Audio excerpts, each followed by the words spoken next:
Boa noite a todos, muito boa noite. Espero que estejam todos bem.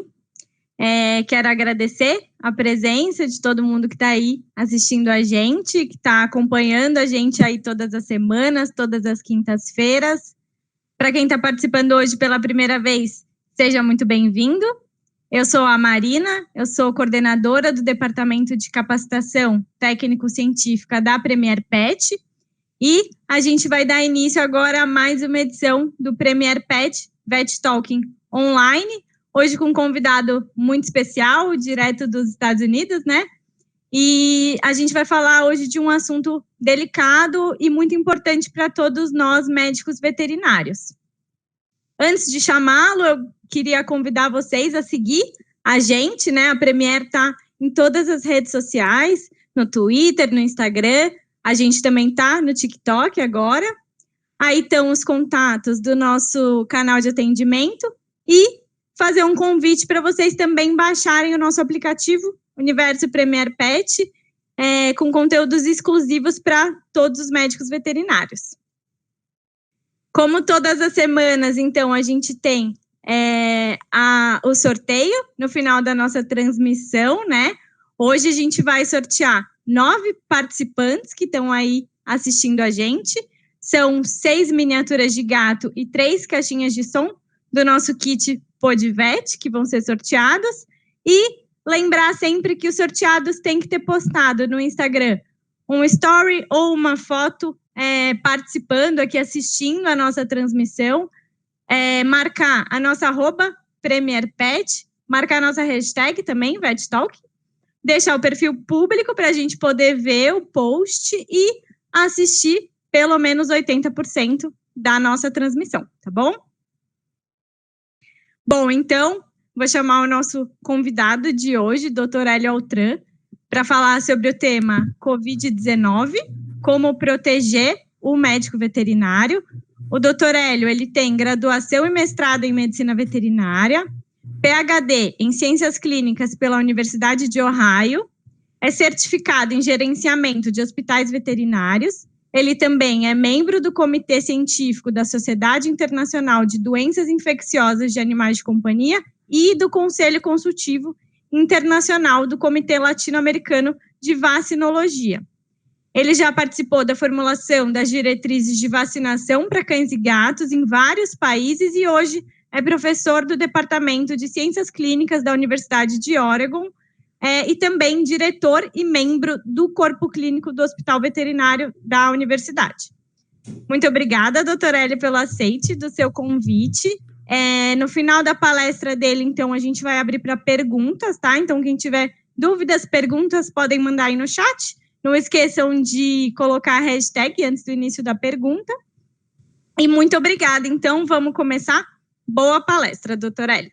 Então, vamos lá. Muito obrigado, boa noite a todos. Vamos só acertar aqui.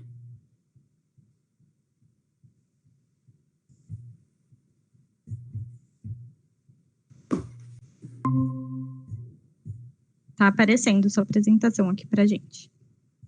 Mas por algum motivo não para mim.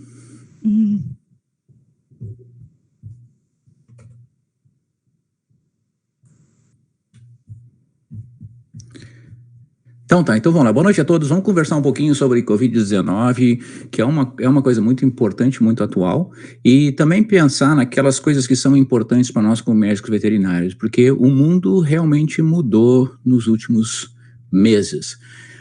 Ninguém em dezembro imaginaria o que está acontecendo hoje, como a gente estaria trabalhando, como a gente estaria se preocupando com coisas que a gente nunca se preocuparia e como mudou o ambiente de trabalho. Então, quando eu digo o mundo mudou, hoje os relacionamentos estão todos sob estresse, as pessoas estão sendo testadas, e é verdade que nós estamos todo mundo com medo, né? Os direitos mudaram, as responsabilidades mudaram, e a gente está aprendendo, tem um desafio constante entre os empregados, de estar seguro enquanto trabalha, é aquela sensação de que eu estou indo para um lugar trabalhar e que eu estou seguro lá, e que eu não vou adquirir a doença lá, e que eu não vou ter problema lá. E também tem aquela questão da insegurança com relação ao emprego, porque muita gente não sabe se amanhã vai ter um emprego, não sabe como vai pagar as contas, e isso é muito importante para a gente, aquela sensação de segurança pessoal que a gente precisa. Os empregadores também têm problemas, porque tem incerteza se vai ter gente suficiente na clínica, isso seja empregados e clientes, e a crise está afetando as pessoas, os grupos de maneiras diferentes. Nós temos lugares que na verdade aumentou a casuística, mas na grande maioria diminuiu. Tem uma insegurança econômica, né, e todo mundo está tendo que tomar decisões muito conflitantes com relação à saúde do animal, saúde do pessoal e as finanças.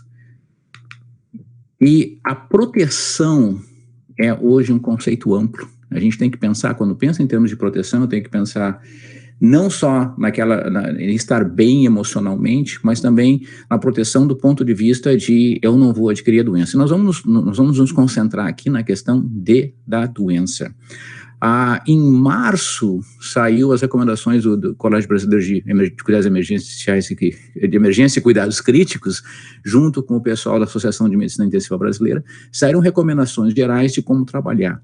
Essas recomendações, à época, eram atuais, mas uma coisa que acontece com tudo relacionado com o Covid é que a coisa muda muito rapidamente. Então, o que a gente sabia em março, quando eu ajudei o pessoal do BVEX a fazer, é completamente diferente do que a gente sabe hoje. Praticamente tudo lá se aplica, mas tem algumas coisas que já estão mudadas, que a gente sabe que tem mais risco em algumas áreas, menos riscos em outras.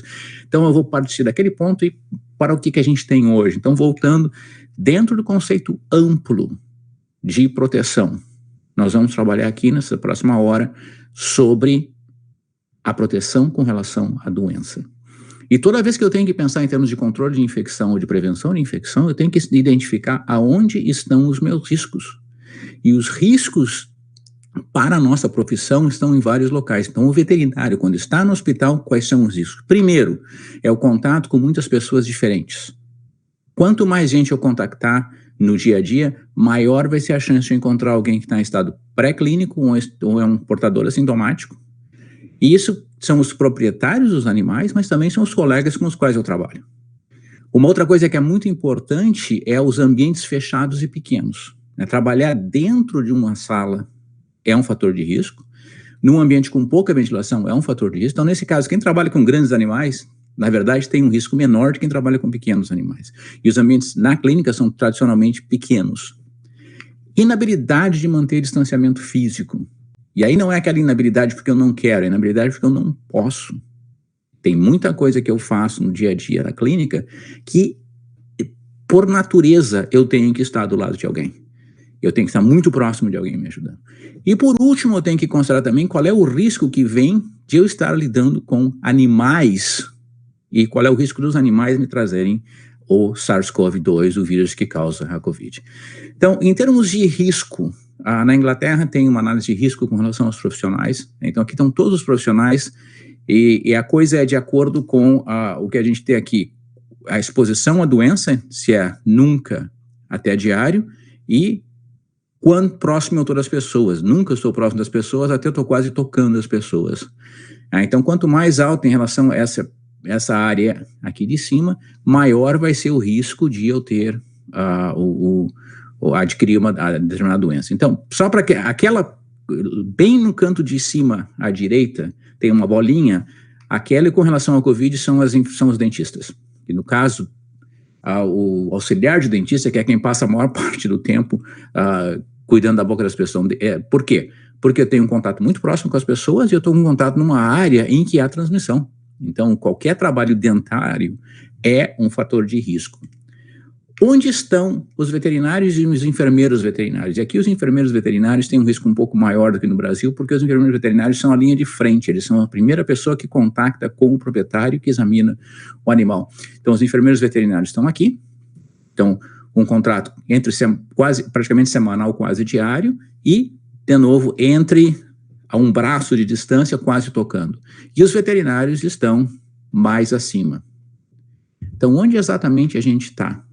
Aquele pontinho pequenininho, porque o tamanho do ponto é a quantidade de profissionais que tem. Então, não tem tanto assim na Inglaterra, mas é um contato em termos de exposição à doença quase diário, em termos de exposição às pessoas, né? Em termos de proximidade das pessoas, se a gente olhar, está entre tocando e um braço de distância. A gente trabalha muito próximo de outras pessoas. Então, esse é um problema grande para a gente, e é talvez o maior fator de risco que a gente tem, que é a proximidade física com outras pessoas. E de onde que vem essa proximidade física? E vem do próprio desenho dos hospitais veterinários, das clínicas veterinárias, que ninguém pensou. A gente inaugurou uma ala nova do hospital agora em setembro passado, que era maravilhosa, porque tinha muito espaço, não tem mais muito espaço, já não é mais muito espaço, porque antes, onde cabiam 10 pessoas, hoje cabem 3 ou 4. Por quê? Porque agora tem que manter pelo menos 2 metros de separação entre elas. Então mudou completamente a nossa perspectiva. Então quem já tem o prédio não tem muito para onde correr. E nos hospitais veterinários, de uma maneira geral, o espaço é pequeno. Porque não se pensava no distanciamento físico quando se fez essas plantas. E as pessoas chegam e elas tendem a se aglomerar. Agora tem que manter esse distanciamento físico, mas há um risco grande de estarmos próximos. Então, em termos de risco, quando a gente pensa contato com muitas pessoas diferentes, eu tenho que levar em consideração os proprietários e eu tenho que levar em consideração as pessoas com as quais eu trabalho. Com relação aos proprietários, que esse é um pouquinho mais fácil de eu lidar com eles. O que eu posso fazer? Eu tenho que, dependendo de qual é a situação no local onde eu vivo, eu vou ter medidas mais ou menos restritas com relação aos proprietários. Então, no primeiro ponto o proprietário só entra no hospital com máscara. No segundo, é já selecionar quem vai entrar, segregar os proprietários num canto, a gente não tem contato com eles. Ou o terceiro, que é o que a gente já está há 3 meses, é com restrição de acesso. Hoje em dia, nenhum proprietário entra no hospital. Isso já é desde o 19 de março que não entram proprietários nos hospitais mais. A gente já faz triagem de proprietário faz muito tempo, mas não permite mais que nenhum proprietário entre no hospital. Exceção, eutanásia. E no momento da eutanásia, pode entrar um proprietário. Os outros vão assistir pelo Zoom, pelo FaceTime, pelo que quer que seja, mas apenas um proprietário, porque é uma situação diferente e tem todos os seus cuidados que tem que ter com relação à eutanásia, mas é assunto para outra hora. Então, restrição absoluta de acesso. Nesse caso, o que eu faço? Eu faço a transferência do animal no estacionamento, né? Se é um gato, eu posso colocar o gato dentro da caixa do gato dentro de uma caixa grande, trazer a caixa grande, então o proprietário já coloca, então eu evito o contato com o proprietário. Se é um cão, eu tenho que fazer a troca da guia em algum momento, e a pessoa que vai buscar esse animal já tem que saber se aquele proprietário é um proprietário de risco, ou seja, se tem alguém na casa desse proprietário que tenha sinais clínicos como febre, tosse, ou não esteja se sentindo bem, ou que tenha sido diagnosticado com Covid, eu tenho que saber isso antes de pegar o animal, porque eu não posso expor aquele funcionário a um local de risco sem saber que já existe o risco, ele tem que estar com a proteção, equipamento de proteção individual adequado.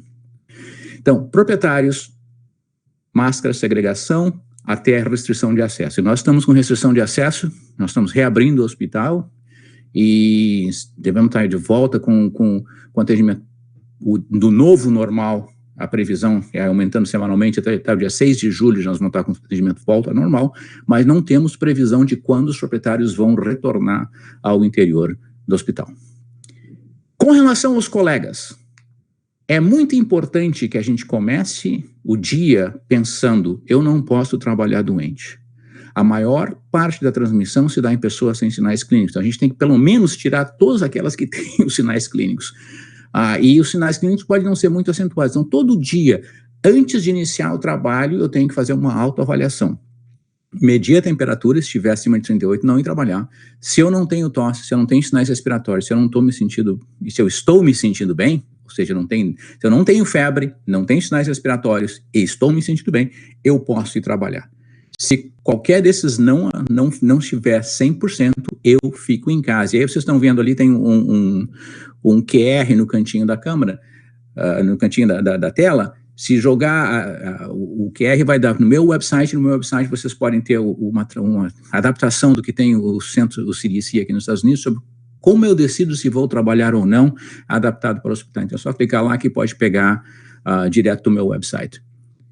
Durante o trabalho, a coisa continua, a coisa não para pura e simplesmente no início do dia. Se eu estava bem e não estou mais, eu tenho que imediatamente ir para casa.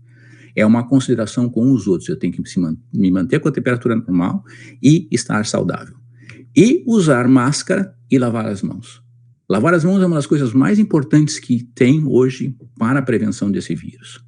Para que, mesmo que eu entre em contato com uma superfície contaminada, se eu lavar as mãos, eu vou matar o vírus. Um vírus envelopado é bastante sensível a álcool 70% ou sabonete. Então, se eu conseguir fazer isso de rotina, eu vou proteger não só a mim, mas aos outros.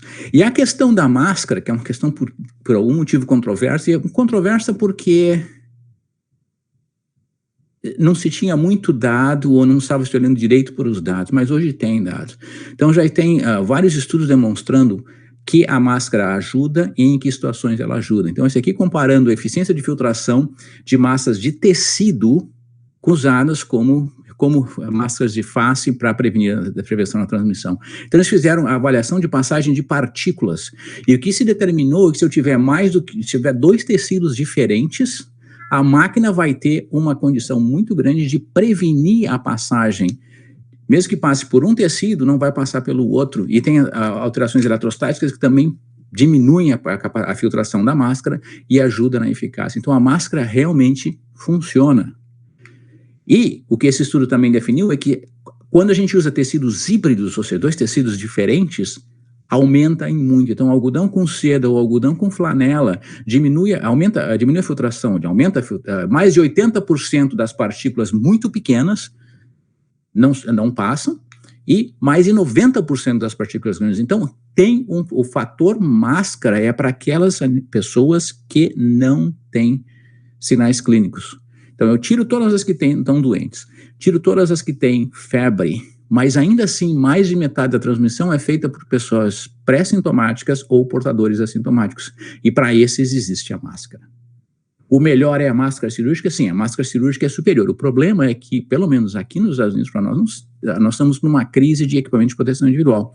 Então, não tem máscara cirúrgica para todo mundo usar, mas a máscara cirúrgica funciona melhor. Como é que eu sei que a máscara cirúrgica funciona melhor? Porque tem um estudo feito com hamsters com o Covid-19, um estudo muito interessante que simulou os hamsters usarem máscara. O que aconteceu? Esse aqui é uma câmara, porque obviamente isso como é uma zoonose com risco de letalidade, tem que trabalhar em nível de biossegurança pelo menos 3, mas dentro dessa câmara foram colocados gaiolas de hamsters. Então nas gaiolas à esquerda tinha um hamster infectado, nas gaiolas à direita tinham hamsters que não eram infectados. E para ver o que acontecia, né, se havia transmissão dos hamsters contaminados para os outros, por aerosóis e gotículas, porque não tem como, os hamsters não estão se tocando, não tem contato direto. E aí eles colocaram entre as gaiolas nada ou uma máscara cirúrgica. E tinha um ventiladorzinho fazendo com que o fluxo de ar sempre fosse do hamster doente para os hamsters suscetíveis, para os contactantes. E a máscara foi colocada num sentido e depois num outro sentido. Então, num sentido era para simular o hamster doente usando a máscara, para não contaminar os outros, e no outro sentido era para simular o hamster são que estivesse cuidando de um hamster doente para não se contaminar. Quais foram os resultados? A taxa de transmissão nesse modelo dele, quando não tinha nenhuma máscara, 67% dos hamsters que eram suscetíveis se contaminaram. Quando a máscara foi usada como no hamster doente, ou seja, o hamster doente tinha máscara, só 17% dos hamsters se contaminaram. E quando a máscara foi usada como o hamster são para se proteger do doente, 33% desses foram contaminados. Então, o importante é que o que esse estudo enfatiza para nós é que usar máscara o dia todo no hospital previne a transmissão da doença ou do vírus para as pessoas suscetíveis. Então, eu não tenho como saber quem é um portador assintomático. Então, se todo mundo usar máscara, vai diminuir em muito a transmissão e a possibilidade de a gente adquirir a doença. Em outras palavras, nós vamos estar protegendo o veterinário. E aí tem que ter cuidado, porque o uso da máscara aqui não é um equipamento de proteção individual, é um equipamento de proteção dos outros. E existe uma máscara que ainda se encontra no mercado, são umas N95, que tem uma válvula externa. Isso é usado para o pessoal que faz marcenaria ou que trabalha com partículas pequenas, ou seja, quando eu inspiro, a válvula está fechada, a máscara me protege.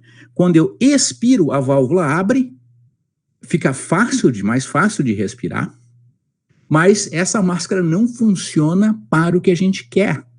A gente está utilizando a máscara de rotina todos os dias por todo mundo para prevenir a infecção dos outros. Essa máscara não previne a infecção dos outros. O Dr. Scott Wiese de Guelph fez não é um estudo, ele fez assim uma prova de um conceito. Ele testou a máscara de pano, a máscara cirúrgica, uma máscara de N95 e uma máscara dessas com uma válvula na expiração. E aí ele botou uma placa de agar próximo da boca, respirou e tossiu. Primeiro, com as 3 máscaras tradicionais, não cresceu nada. Aí ele usou uma máscara com uma válvula expiratória, o que aconteceu? Teve crescimento bacteriano. Claro, nós estamos falando de vírus versus bactérias, mas é simplesmente para demonstrar que essa máscara não protege os outros. Então, o uso de máscara, na maneira como nós estamos advocando aqui, é para a proteção de todos. Eu uso máscara não para me proteger, mas para não transmitir os outros. E isso é uma coisa muito importante com relação ao Covid. Eu tenho que pensar, não como se eu sou uma pessoa que não tem a doença e não quero adquiri-la. Eu tenho que pensar como eu tenho a doença e não quero transmiti-la. Se eu pensar dessa maneira, eu vou minimizar o risco das pessoas que convivem comigo adquirirem a doença. O que mais que eu posso fazer com relação aos colegas? Dividir em grupos de trabalho. Tem muita gente já fazendo isso no Brasil, eu sei, que é o time A, o time B. Aqui a gente tinha time A, B e C, ou seja, são 3 grupos de trabalho e cada um trabalha num dia diferente. Então, um vem segunda, quarta e sexta, o outro vem terça, quinta e sábado. E eles nunca se encontram. Em que isso favorece? Isso favorece que se alguém ficar contaminado, ainda tem todo o outro grupo para trabalhar e manter a atividade da clínica. E também pensar que as clínicas são pequenas, mas eu posso manter um fluxo de pessoal de uma maneira que favoreça ou dificulte a propagação do vírus. Todos entram por uma porta, saem por outra. O grupo que está saindo, o grupo que está saindo não se encontra com o grupo que está entrando. Então, dependendo dentro do hospital, eu posso pensar, então, nessa determinada área, todo mundo entra por aqui, sai por ali. Então, repensar a dinâmica de fluxo da clínica para minimizar o contato e para minimizar a proximidade. Então, isso é um dos problemas grandes, que é o contato com muitas pessoas diferentes. O outro que a gente tem é, trabalhamos em ambientes fechados e pequenos. Mesmo os hospitais mais modernos, os hospitais que são construídos já pensando em ambientes mais abertos, ambientes mais ventilados, ambientes com mais janelas, continuam, na hora que a gente bota os 2 metros de separação, de repente eles ficam pequenos. E isso aconteceu com a gente, né? O prédio que inaugurou em setembro, agora é pequeno, não cabe mais todo mundo. Então, olhar uma planta de hospital, dá para ver que tem vários locais pequenininhos. Eu tenho que agora repensar a capacidade do hospital. E aí, a capacidade máxima por área. E nessa capacidade máxima por área, eu tenho que pensar que tem que ter 2 metros de separação. E para que as pessoas, e tem que ter postado na porta quantas pessoas cabem aqui dentro. E não pode passar daquilo. E se os computadores cabem 3 pessoas, mas está um computador do lado do outro, não resolve nada. Então tem que remover, não pode ter mais cadeira dentro da sala do que cabe em pessoas. Tem que retirar os computadores. A gente descobriu que desligar o computador não funciona, as pessoas ligam. Então se não quiser remover o computador, remove pelo menos o teclado, que aí ninguém mais consegue usar. Coloca marcas no chão onde eu posso ficar, para que as pessoas se mantenham a 2 metros de distância. E pode colocar também divisórias, como a que tem na figura aqui. Existem divisórias móveis, divisórias para mesas circulares, então tudo para minimizar a transmissão de uma pessoa para outra. Então, nem sempre é possível manter os 2 metros de separação, mas eu tenho que manter sempre que eu não estou lidando com o animal, e naquela situação que realmente não dá, por exemplo, se eu ainda tenho proprietários indo dentro do hospital, que tem que tratar com a recepcionista, então alguma maneira de ter uma separação física, como está se fazendo em lojas e supermercados. Outra coisa importante, equipamento. Que equipamentos não devem ser mais compartilhados, especialmente telefone. Porque o telefone está no bucal, o telefone tradicional é difícil de desinfetar.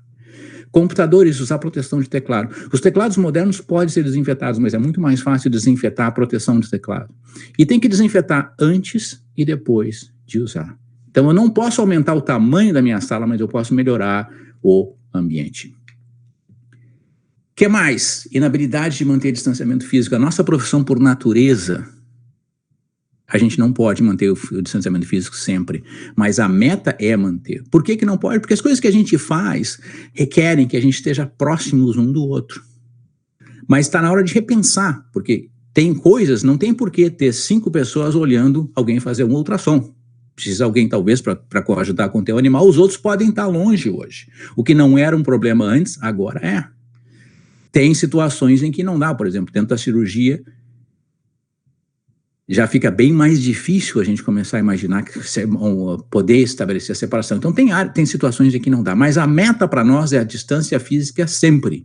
Exceção quando o cuidado médico com o paciente requer que eu esteja próximo de alguém. E a gente sabe dessas situações, mas mesmo assim, a gente tem sempre que pensar, é realmente necessário isso? Eu preciso de fato ter 3 ou 4 pessoas em volta desse animal?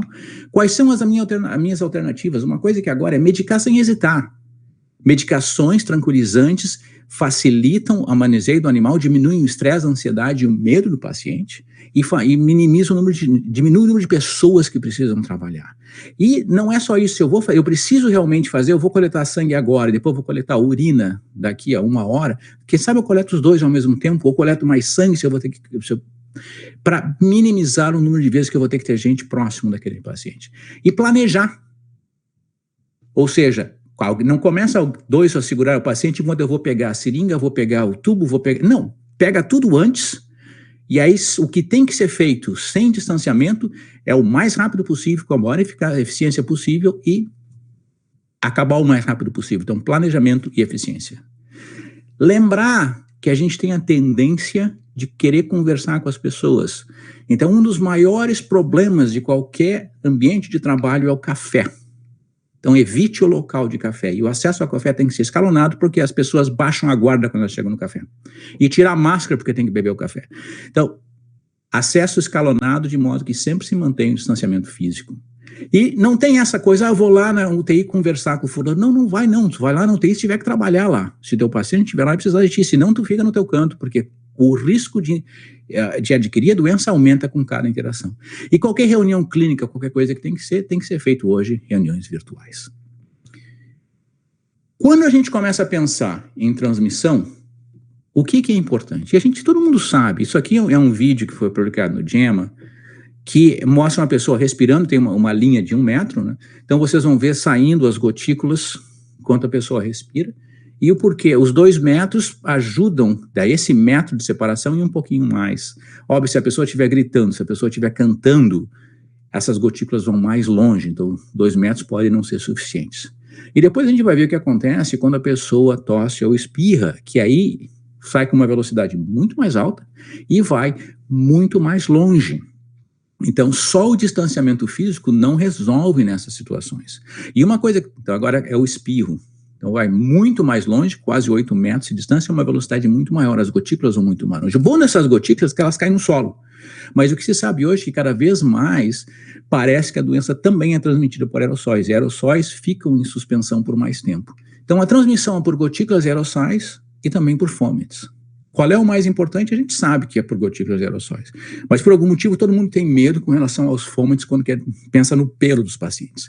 Então, olhando, de novo, voltando para os hamsters, tem um estudo em hamster que fez a comparação entre a transmissão por contato indireto e a transmissão por fomites. O que eles fizeram? De novo, um sistema muito parecido com o anterior, tem um hamster em locais próximos, né, com 2 centímetros de distância um do outro, contato por aerossol apenas, inocula um hamster e aí vê o que se passa para o outro hamster. Então essa é a transmissão por aerossol nesses hamsters. E a outra transmissão era, eles colocaram um hamster doente, inoculado, numa gaiola por 2 dias, tiraram aquele hamster e botaram um hamster suscetível naquela gaiola por 2 dias, porque aí só ficaram os fomites. Então qual foi o resultado? O resultado é que, quando a transmissão por aerossol, apenas 100% dos hamsters se contaminaram. Quando a transmissão foi feita por fomites, apenas 33% dos hamsters se contaminaram. E esses fomites é a gaiola suja. Para ter uma ideia, deixou um hamster 2 dias, não limpou a gaiola está imunda. Então é diferente da situação dentro de um hospital, que é um ambiente controlado, um ambiente limpo que deve ser desinfetado. Mas existe a transmissão por fomites, obviamente existe, mas não é nem de longe o que se achava em março. Ela é muito menos importante do que a gente achava. A mortalidade do vírus, a viabilidade do vírus é baixa, ele pode ficar até 5 dias em algumas superfícies, menos em outras, mas a taxa de transferência é baixa. Então, o que eu tenho que fazer? Aumentar a higiene e desinfecção do hospital. Então, nas áreas de alto fluxo, nas áreas que têm contatos com as mãos, eu tenho que limpar o tempo inteiro. Uma das coisas mais importantes eu já mencionei, lavar as mãos ou usar álcool gel. E a desinfecção do ambiente. É um vírus envelopado, então isso é uma grande vantagem. Vírus com envelope, se destruir o envelope, eles perdem a viabilidade, não conseguem mais infectar. Então existe uma gama muito grande de desinfetantes que agem contra esse vírus em particular. E as pessoas vivem, que o desinfetante A, desinfetante B funciona. Tem uma lista. A Agência de Proteção Ambiental dos Estados Unidos tem uma lista de todos os infectantes que funcionam contra o SARS-CoV-2, e eu botei de novo um QRzinho ali, só jogar a câmera do celular que vai entrar direto no site. Se vocês quiserem digitar, o site está ali embaixo, não precisa perguntar, está lá a lista, é só ver o que tem de equivalente no Brasil. E a questão que sempre volta, os animais transmitem pelo pelo. Responder isso com certeza é impossível, por um motivo muito simples, não existe nenhum estudo dizendo que A ou B, não tem. A única coisa, tem o estudo mais próximo que se consegue é com um vírus envelopado, RNA, que é com influenza, é menos de 24 horas. Mas praticamente ninguém sabe nada. Mas a gente tem que lembrar que é um vírus envelopado, então é um vírus que tem sobrevivência curta no ambiente. É um vírus que não transfere bem de superfícies porosas, e o pelo é, por natureza, uma superfície porosa. E tem também a taxa de transferência, alguma coisa para chegar no pelo e depois pegar para mim, tem 2 vezes a taxa de transferência. Então, o risco é muito pequeno. Ele é zero? Não é risco zero. Mas não é uma coisa... A gente, por um tempo, dava banho nos animais. Banho nunca foi uma grande ideia, porque vai sair água para tudo que é lado. Mas algumas pessoas passavam aqueles lenços umedecidos com o peróxido de hidrogênio ativado nos animais.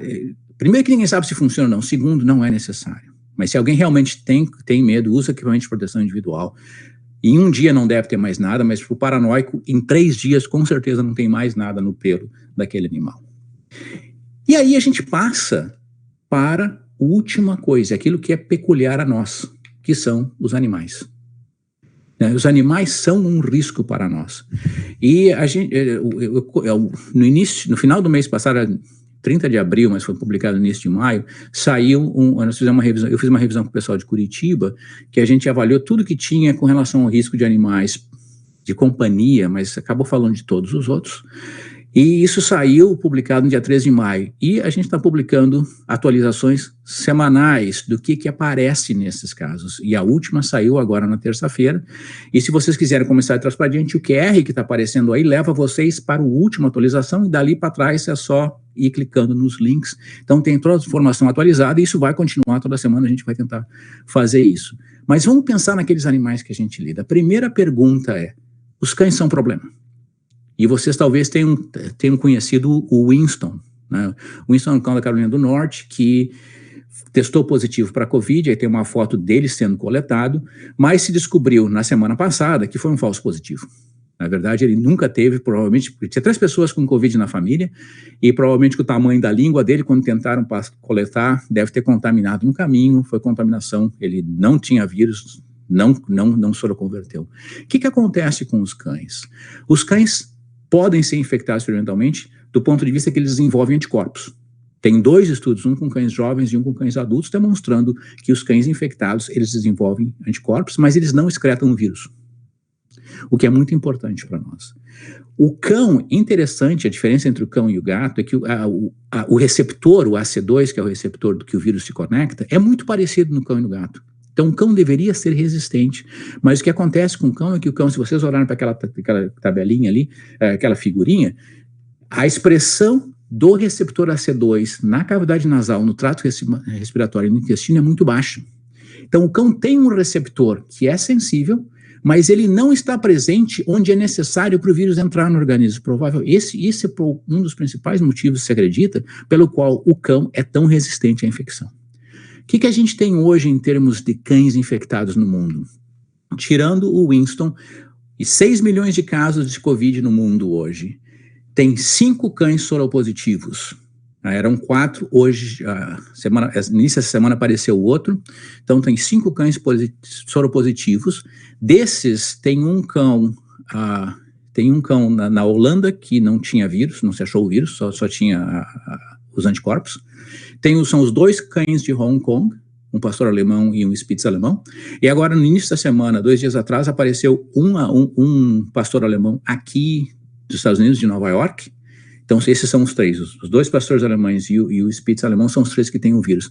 Esse pastor alemão daqui de Nova York, o outro animal da casa, que eu não sei se era um pastor alemão também, apresentou anticorpos, mas não tinha o vírus. Então são 5 cães que a gente sabe que desenvolveram anticorpos naturalmente, 3 excretavam o vírus, mas só o pastor alemão, sabe até hoje, só um pastor alemão de Hong Kong excretou vírus infectantes por 2 dias.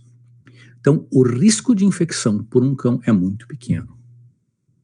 Para todos os efeitos práticos, o cão é um beco sem saída para o vírus. O vírus chega lá e não tem como sair.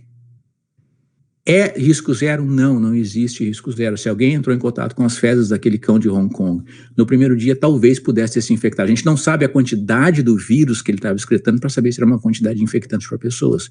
Mas era um cão normal. Se eu tiver um cão que tenha problemas respiratórios, que tenha imunossupressão, é um pastor alemão, pode ser mais de coincidência que 2 dos 3 cães eram pastores alemães, que tem problema de IgA. Então, pode ser que nesse caso, eu como veterinário, lidando perto da boca do paciente, tenha um risco maior. Mas cães são bastante resistentes à infecção, embora eles desenvolvam anticorpos. E o fato de desenvolver anticorpo me diz o quê? Que isso é tão importante, essa infecção é tão importante para o animal, que o sistema imunológico preparou uma resposta. E os gatos? Os gatos são muito mais suscetíveis que os cães. Existem 3 estudos experimentais com gatos. Nos 3, os gatos transmitiram para outros gatos. E um usou gatos adultos, os outros 2 usaram gatos jovens. Então, os gatos são capazes de ser infectados e infectam outros gatos, e eles se infectam muito facilmente. Então, se inoculação intranasal, os gatos, o vírus replica no trato respiratório, e os gatos eliminam a RNA viral pelas secreções respiratórias e pelas fezes, e eliminam um vírus infectante pelas secreções respiratórias. O que a gente tem em casos naturais de gatos? Eram 11 até ontem, apareceu 1 em Minnesota hoje, então são 12. Desses 12, 5 são assintomáticos, 7 têm sinais respiratórios leves e temporários em 6. Um animal morreu, mas o gato que morreu foi um gato na Catalunha que tinha 500 outras doenças respiratórias e cardíacas, morreu de edema pulmonar, então provavelmente nada a ver com a doença. E a gente sabe também que gatos desenvolvem anticorpos. Tem um estudo com gatos que tinham contatos com visons em fazendas na Holanda, não um estudo, mas um relatório. 7 de 24 desses gatos tinham anticorpos, e um deles se obteve o vírus, e teve um estudo na China, em Wuhan, na China, em que 11 de 102 gatos naquela região também tiveram, gatos nessa região também tiveram anticorpos contra o SARS-CoV-2. Mas a pergunta aquela que a gente tem que fazer para nós, e a gente sabe que o gato pode transmitir para outro gato. O gato pode transmitir para a gente, e a gente não sabe. A gente sabe que o gato elimina o vírus infectante numa concentração razoável por secreções respiratórias. Se eu tiver uma pessoa numa casa, o gato pegou o vírus da pessoa e outra pessoa fica doente nessa casa, não foi do gato, foi da outra pessoa. Mas o que eu tenho que pensar é o seguinte: se esse gato é obeso, hipertenso, tem diabetes mellitus, doença renal crônica e está sendo tratado com quimioterapia, e esse gato chega para mim, e ele se infectou, será que esse gato não vai poder possivelmente transmitir? E o risco com certeza não se sabe, mas é maior do que no cão. E os gatos, eles excretam o vírus por secreção nasal de 5 a 7 dias, depois desaparece, pelo menos é que se sabe experimentalmente em gatos adultos, mas alguns deles por quase 10 dias. E aquele gato específico, cheio de doenças e chameguento, pode ser que seja diferente. Então, existe com certeza um risco para o veterinário que a gente não sabe qual é o tamanho. E a gente tem que sempre lembrar disso quando está lidando com gatos. Além dos gatos, quem mais é problema? Ferrets. Tem 5 estudos com ferrets, 3 deles mostrando que ferrets transmitem a doença para outros ferrets. Infecção natural, tem os visons, tigres e leões, e nessa foto vocês têm a Nádia e a Azul, que foram duas das tigres que adquiriram infecção no zoológico do Bronx, e os visons, que são um problema relativamente sério hoje na Holanda, nas fazendas, bastante sério na Holanda, nas fazendas de produção de visão. Então, suscetíveis à infecção experimental, ferrets, hamsters, saguis e coelhos, com duas coisas que tem que ser dizer. Saguis são extremamente resistentes. Saguis são que nem cachorro, praticamente não tem sinal clínico, não elimina o vírus. Coelho, a gente não sabe, os holandeses disseram o que acontece, mas não demonstraram ainda como. E aqueles que transmitem de um para outro são os ferrets, os hamsters e os visons. Então, tem animais que são suscetíveis, tem animais que transmitem para outros, da mesma espécie. Tem animais que transmitem de uma espécie para outra.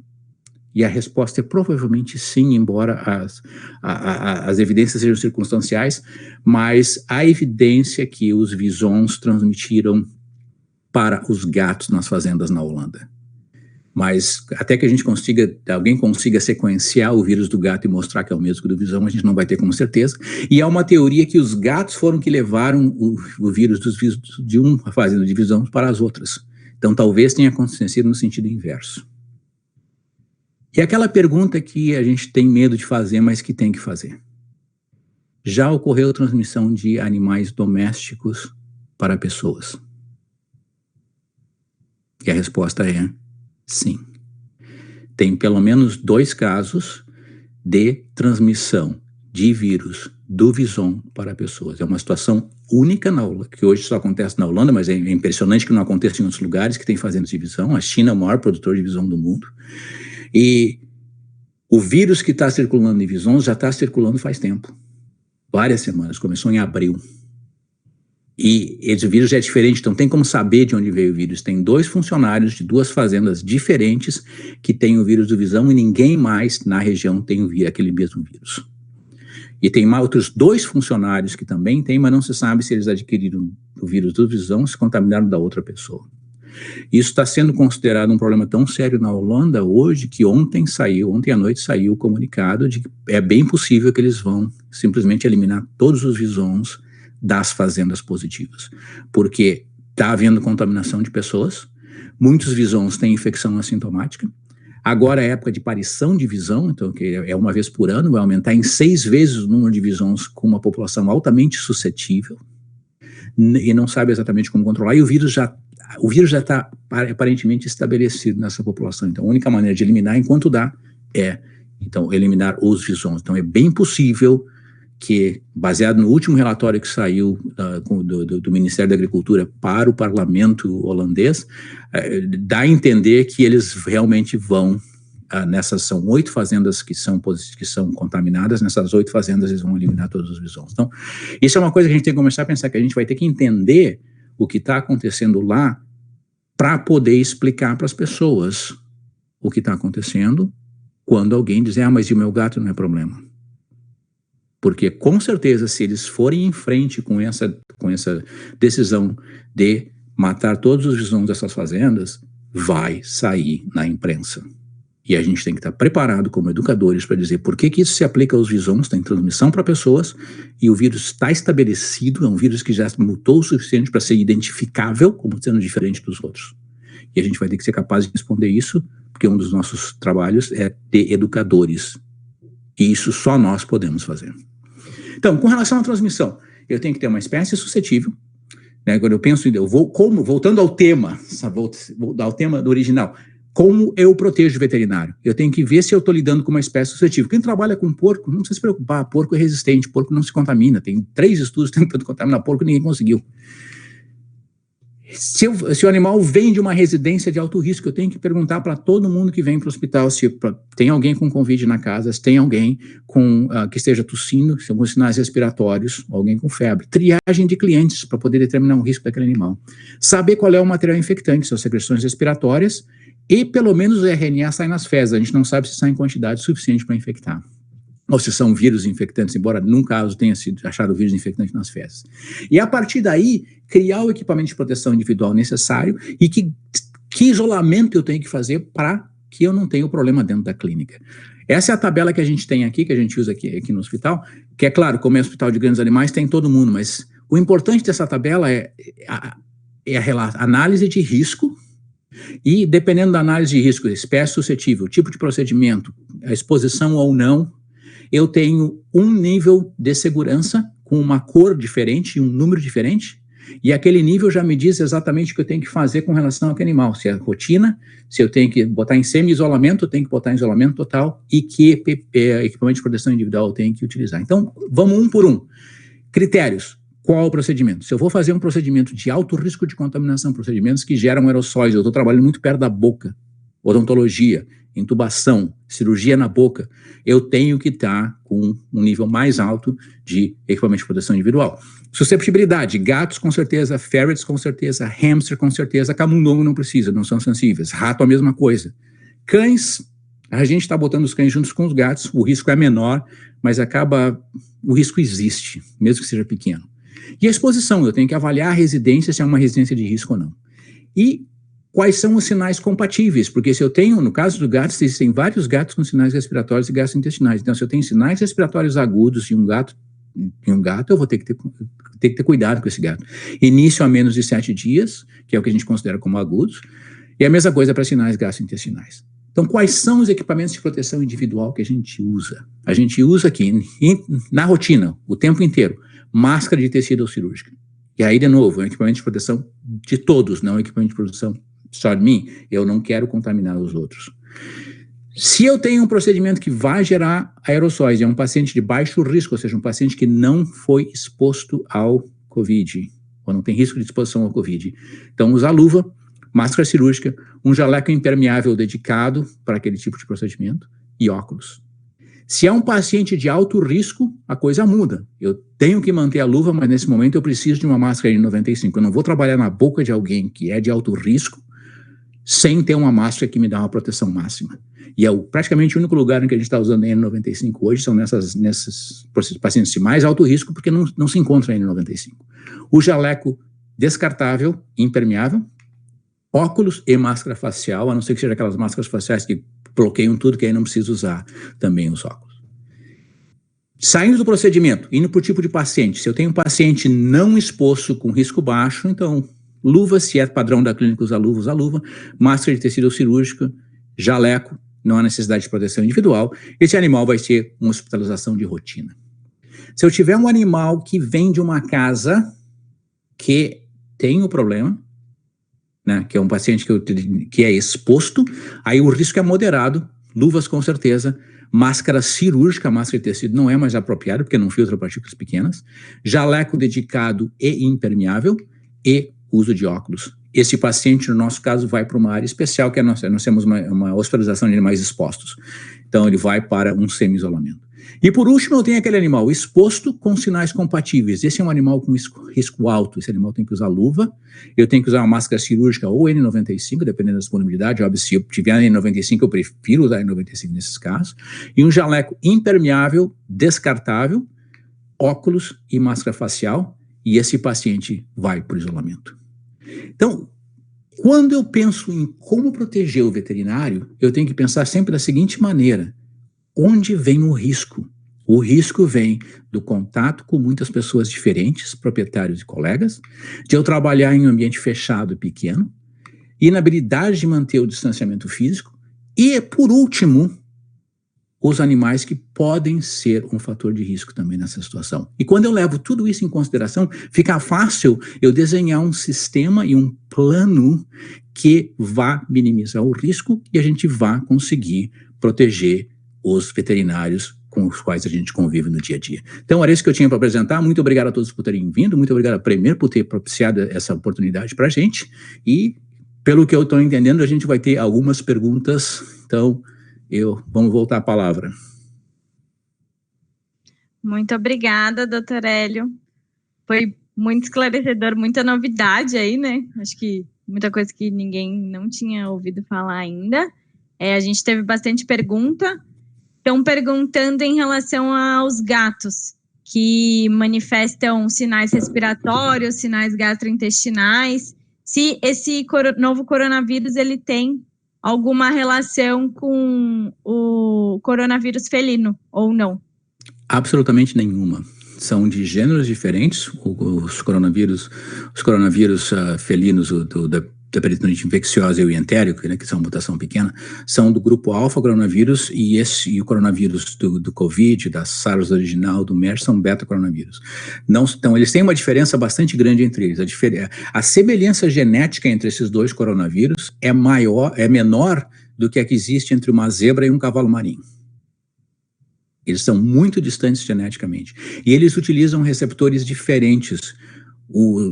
Da peritonite infecciosa e o entérico utilizam aminopeptidase para entrar na célula e o SARS-CoV-2 utiliza o AC2, o receptor AC2 para entrar na célula. Então, são coisas completamente distintas. E uma outra coisa que apareceu também na internet, quem tem gato está protegido. Balela. De novo, a semelhança genética deles é mínima. O fato de ter gato e ter exposto ao corona do gato não protege contra o SARS-CoV-2, como não protegia contra o SARS-CoV-1, como não protege contra o MERS, não protege contra os coronas respiratórios de pessoas. Então, não, eles são coronavírus, mas é isso. Bem diferente. Então, continuando nesse assunto, perguntaram em relação aos animais vacinados. Se, então, quem tem um cão ou um gato vacinado, se está protegido ou não. Se esses animais que também apresentaram a doença foram vacinados. A vacina para corona, eu não sei como é que está no Brasil, nós nem temos mais, né? A vacina para o alfa coronavírus canino. A vacina para coronavírus... A vacina de coronavírus canino não protege contra o corona respiratório canino, que é um beta coronavírus também, e não protege contra o SARS-CoV-2. Ponto. Então, vacinar não muda em absolutamente nada. E vamos deixar por aí. Acho que vamos simplificar a resposta. Vacinação não protege o cão ou o gato contra isso. Não existe reação cruzada. De novo, são muito distantes. Mesmo o coronavírus, que o cão tem um coronavírus respiratório e um coronavírus entérico. O coronavírus entérico é um alfa coronavírus, mas o coronavírus respiratório de cão é um beta coronavírus também. Mas mesmo para esse, não parece ter proteção cruzada. Pelo menos não se sabe se tem ainda. Improvável. Proteção cruzada entre beta coronavírus tem um humano, e gente tem 7 coronavírus respiratórios.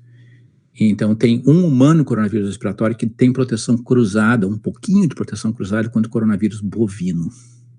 Mas, de novo, eles são muito próximos geneticamente. Uhum. Tá bom, tá respondido, então. Eu tenho uma pergunta. Eu queria saber em relação a esse estudo que você mostrou dos hamsters. Se os hamsters que apresentaram a doença, que estavam sãos e apresentaram a doença, se foi analisado alguma coisa em relação à imunidade, se eles eram animais que estavam com uma imunidade mais comprometida ou não. Não, esses eram hamsters normais antes, e com relação a estudos de imunidade, existem 2 espécies em que já foi feito estudo de imunidade. Uma são os macacos rezos, tem 2 estudos em macacos rezos em que eles foram expostos, depois esperou até que se desenvolvesse a resposta imunológica, em 28 dias depois se reinoculou esses animais e eles não desenvolvem a doença. A outra espécie em que isso foi estudado em gatos. Então foi feita a mesma coisa em gatos adultos, esses gatos foram inoculados. Os gatos nos 3 estudos que tem com infecção experimental em gatos, em nenhum deles eles desenvolveram doença. Eles eliminam o vírus infectante, eles desenvolvem anticorpos, mas eles transmitem para outros gatos, mas eles não têm sinais clínicos, né? Mas aí nesse último estudo, que agora está em preprint ainda, que é um estudo feito no Colorado, um grupo desses gatos foi reinoculado 28 dias depois e eles não readquiriram a doença, nem voltaram a reexcretar o vírus. Então o que provavelmente acontece é que se um gato foi exposto ao vírus, pelo menos a curto prazo, não pode ser reinfectado, quer dizer, os anticorpos que ele desenvolveu são neutralizantes. Entendi, obrigada. Em relação aos atendimentos, né, o atendimento veterinário, como que está sendo feito o atendimento por aí, uma vez que você comentou que desde março, né, os tutores não estão entrando mais no hospital veterinário, como que estão sendo feitos os atendimentos? O animal entra e o tutor fica fora do hospital. Cada um criou um sistema diferente. A gente tem uma área, um pátio, então botava o animal no pátio, o proprietário ia lá, largava o animal no pátio, a gente ia lá, pegava o animal. Aí o proprietário, especialmente cachorro, não gostou muito disso.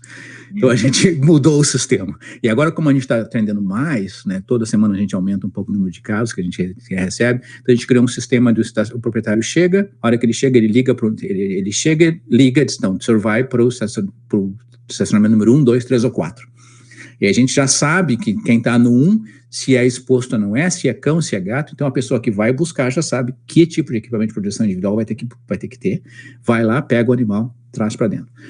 O problema que isso cria, que é uma coisa que não tinha ocorrido, é que, por exemplo, se é uma coisa simples, se é alguém que eu já conheço, eu ligo para a pessoa, tá aí, está acontecendo. Agora, o que acontece se é um animal que tem um problema grave, que eu tenho que ter uma conversa difícil com o proprietário, e eu nunca vi a face do sujeito. Então isso gerou um problema. Então, vamos fazer por Zoom. Sim, mas nem todo mundo sabe fazer Zoom, nem todo mundo sabe fazer FaceTime. Então, o que acabou acontecendo? A gente teve que comprar uns iPads. Tá? Na primeira consulta, o proprietário fica, a gente empresta para ele, e aí a gente pode ter as conversas, pelo menos vendo a cara da pessoa, olhando as reações dela, porque o tipo de conversa, especialmente estou falando de prognóstico muito difícil, o pessoal da oncologia, você vai falar em eutanásia, esse tipo de coisa aqui, eu tenho que estar vendo a pessoa. Né? E claro, as pessoas estão tão acostumadas hoje com home office, que já facilitou um pouco, mas precisa uma maneira de a gente poder ver as pessoas. E a gente tem a população da nossa região tem muita gente mais velha. Né? E muitos desses, então, não tem um telefone antigo, ou não, mesmo que tenha um telefone, não sabe como usar. Então a gente e aí desinfeta o iPad na volta.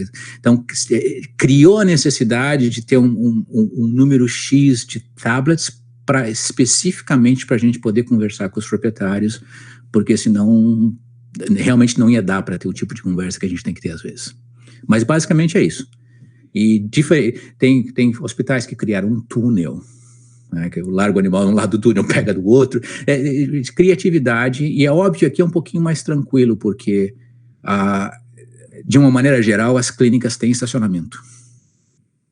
Né, então tem um estacionamento relativamente grande, dá para fazer isso. Em uns locais no Brasil a coisa um pouquinho mais complicada, mas eu sei que tem gente fazendo no Brasil também. E é questão de pensar como que eu posso resolver este problema de minimizar o tempo de contato com o proprietário.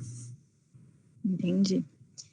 Tem que criar alternativas aí, né? Num novo cenário, precisa fazer adaptações. Em relação a pedilúvio, qual que é a sua opinião, assim? por exemplo, para os funcionários da clínica, do hospital? O que é melhor? Usar o pedilúvio, tirar o sapato, trocar de roupa? O que você recomenda? Bom, o recomendável seria que todo mundo não fosse para casa com a roupa que veio para o trabalho, né, que trocasse de roupa. Se quiser botar pedilúvio, seco ou úmido, pode botar pedilúvio. Isso reduz o risco muito, a gente não sabe. A verdade é que o risco do sapato, de conectar no sapato, quando se olha os estudos feitos em gente, a não ser naqueles estudos em que as pessoas trabalham próximo de Covid, ou em UTI de Covid, ou em área de alto risco de Covid, o risco de transmissão via sapato e via fomites é muito pequeno. Tá? Então, pode ser. Como eu disse no início, a gente começou sem saber exatamente qual era o risco, se fazia uma série de coisas que hoje a gente não faz mais. Eu não tenho nada contra se alguém quiser botar, mas eu não acho que vai reduzir tanto o risco. Outra coisa que tem que levar em consideração quando eu falo de risco quando a gente começou o planejamento, vem uma tempestade que a gente não sabe qual é o tamanho da tempestade. A tempestade que chegou aqui no nosso estado está muito tranquila. Nós temos, no município, tem 50 casos. Né, e mortes nós tivemos 5. Então, praticamente nós não temos a doença em gente. Então, para nós é fácil dizer, o risco é muito pequeno. Nós estamos fazendo a triagem de proprietários desde março, desde o início de março. A gente começou a fazer a triagem antes de fazer a segregação. Então, a gente começou a segregar, proibiu a entrada em 19 de março. Então, já faz 3 meses que a gente pergunta para todos os proprietários. Até agora não teve nenhum proprietário, nenhum animal que a gente atendeu, em grandes ou pequenos, que tivesse exposição. Por quê? Porque praticamente não tem a doença aqui. Então, o risco para nós é mais baixo, e isso é importante que as pessoas entendam. Se eu estivesse em Nova York, provavelmente seria bem mais agressivo. Aqui em São Paulo o cenário está diferente, né? Exato, exato. E aí essas coisas são justificáveis, a probabilidade de eu encontrar. E o que a gente tem que pensar também é o seguinte, tem um gato em Nova York que ninguém sabe de onde o gato pegou o vírus. Tem um gato que teve problema respiratório positivo, dentro da casa daquele gato não tinha ninguém. O gato ou pegou de alguém assintomático dentro de casa, ou como era um gato que pegou na rua, qualquer das duas. Se ele pegou na rua, gera uma série de outras perguntas que é bom nem começar a perguntar. Se ele pegou de um portador assintomático em casa, tem uma explicação, mas ninguém vai saber isso porque não se coletou a amostra das pessoas. Bom, a última pergunta, então, em relação ao atendimento novamente, qual a sua opinião sobre os atendimentos domiciliares? É melhor fazer o atendimento dessa forma na clínica, no hospital, ou o atendimento domiciliar? O atendimento domiciliar tem um problema muito grande, para mim, muito sério. Eu não tenho controle sobre o ambiente. Então, quando eu penso em atendimento domiciliar, eu sempre tenho que pensar, será que não pode vir trazer o cão para mim, ou o gato para mim, ao invés de eu ir lá? Então, essa é a primeira coisa. Se não tem opção, realmente, ou esse é o meu modelo de trabalho, assim que eu trabalho, então eu tenho que fazer a triagem que eu fazia para o proprietário, eu tenho que fazer a triagem para a residência, eu tenho que fazer as mesmas perguntas com relação à residência. Se eu puder fazer o atendimento na rua, ou seja, se a casa tiver um pátio, se eu puder fazer o atendimento no pátio, melhor, porque eu não entro dentro da casa, ambientes externos são mais seguros do que ambientes internos, em termos de transmissão por aerossol, porque o vento, o sol, tudo espalha tudo, né? Segunda, levar uma pessoa com a gente. Não usar o proprietário para segurar o cachorro. O proprietário fica longe. Eu converso com o proprietário por telefone. A pessoa que trabalha comigo, ela vai estar sempre comigo, e é preferível ter vários contatos com a mesma pessoa do que um contato com várias pessoas diferentes. Porque o nosso risco é sempre o mesmo, minimiza. Então, levo alguém comigo para me ajudar. Medicar. Tranquilização. Tranquilização oral. Tranquiliza, 2 horas depois volta. Vai ver o outro animal, depois volta para ver esse. Com ele tranquilizado, que é mais fácil de lidar com ele. Leva tudo que precisa da clínica, não usa nada de casa. Leva um saco para as coisas contaminadas. Então, eu usei alguma coisa, vai dentro do saco, antes de sair, deixa o saco, proprietário, joga o saco fora. Antes de entrar de volta no carro, desinfeta tudo que foi usado. Porque, fundamentalmente, o que eu perco quando eu vou fazer o atendimento a domicílio, eu perco o controle. Eu tenho desinfecção na clínica, eu tenho controle de fluxo na clínica, eu tenho várias que realmente desaparecem no momento que eu chego num local diferente. Então eu tenho que aumentar em muito aquelas coisas para minha proteção pessoal. E obviamente equipamento de proteção individual, e se por algum motivo eu tiver que ficar próximo do proprietário, aquele proprietário vai estar, eu vou dar uma máscara cirúrgica para ele antes. Porque claro, a gente tem que pensar, não vou ter alguém comigo, ou vai ter que me ajudar. Preferentemente que isso não aconteça, mas se isso for acontecer, todo mundo de máscara. Como na eutanásia. Na eutanásia faz a mesma coisa. Se o proprietário for entrar, ele vai entrar de máscara cirúrgica. Aí eu tenho que lembrar algumas coisas com relação à eutanásia. Pior momento do mundo para estar de máscara. É verdade. Por quê? Primeiro, que toda a minha expressão está nos olhos. Segundo, que chorar de máscara é horrível. Tá? E aquela coisa, é permitido chorar na eutanásia? Claro que é permitido chorar. Você tem duas regras, a gente não chora antes do proprietário, a gente não chora mais que o proprietário. Mas não chorar não existe. Mas a hora que chora, a máscara molha, sai secreção nasal, é o inferno. E outra coisa, os animais às vezes se assustam com a máscara e as pessoas dão um distanciamento. Então o que a gente faz? Eu me afasto, vou para o outro lado da sala, baixo a máscara.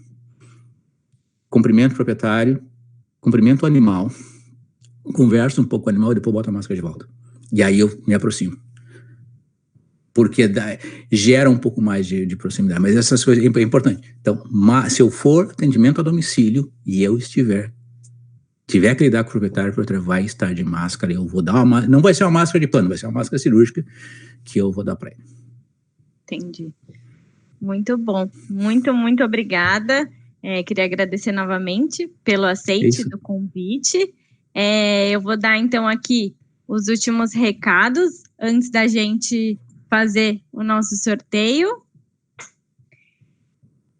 Então, na semana que vem, a gente não vai ter o Vet Talking, porque, como vocês sabem, é feriado nacional, né? Feriado de Corpus Christi aqui. Mas no dia 18 a gente volta com o tema diferenças entre diarreias de intestino delgado e intestino grosso, com o professor Dr. Ricardo Duarte, especializado em gastroenterologia e endocrinologia. Então, na quinta-feira que vem, a gente não vai ter Vet Talking, mas na outra a gente volta no mesmo horário, 19 horas, dia 18, com esse tema. Também queria relembrar vocês que nessa semana a gente lançou o nosso 7º episódio do PodVet com a professora Márcia Meri. Ela falou bastante sobre a escolha da profissão, da medicina veterinária, sobre a vida dela. Está disponível aí em todas as plataformas, então não percam. E pedir para vocês responderem também a nossa pesquisa de satisfação. Só apontar a câmera aí no QR Code ou entrar através do link. Para a gente é bem importante que vocês respondam, né? Para que a gente possa fazer eventos cada vez melhores. Então, agora a gente vai para o nosso sorteio. Só um minutinho. A gente vai sortear, então, dentre todo mundo que está aqui assistindo. Aqui estão os e-mails de todos os participantes que estão aqui. A gente vai sortear 9 pessoas. Então, os 3 primeiros vão ganhar a caixinha de som e os últimos 6 vão ganhar a miniatura de gato, tá bom?